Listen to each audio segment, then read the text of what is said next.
खुलुमबाय गोजोन फुंबिलिनि गासिबो बड'लेण्ड बुब्लिनि अनसायगिरिफोरखौ बरायग्रोबाय दिनै 21 एप्रिल रबिबारनि फान्जामुथिखौ फरायथिनो लादों आं किलिखां ब्रह्मआ फान्जामुथिनि गिबियाव दं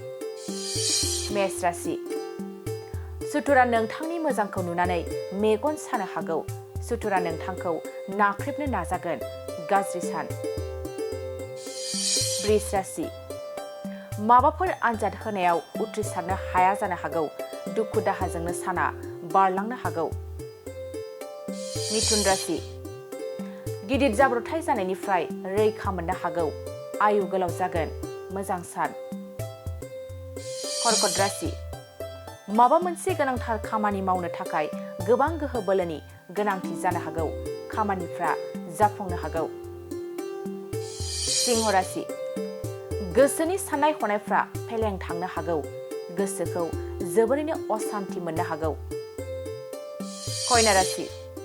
समाजनि मोजां हाबा मावनानै बयजोंबो मान होजानो हागौ गोसोआ गोजोननाय मोनगोन मोजां सान तुला राशि गावनि गोरोन्थिनि जाहोनावनो नखराव रांखावरि गैया जानो हागौ जारलायाव गोग्लैनो गोनां जानो हागौ वृश्चिक राशि गोबाव समनिफ्रायनो हास्थायना थानायखौ मोनफुंनो हागौ रंजा बाजायैनो साना बारलांनो हागौ धनु राशि रांखावरि आरजिनो हागोन बेफार फालांगि बायदियाव मुलाम्फा मोननो हागौ मोजां सान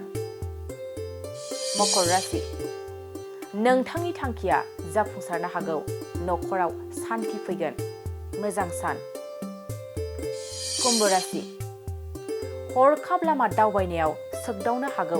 एसे खेल लाना थानाया गाहाम जागोन मीन राशि गोजान लामा दावबायनो खाबु मोननो हागौ गोसोआ जोबोरैनो रंजाखांगोन मोजां सान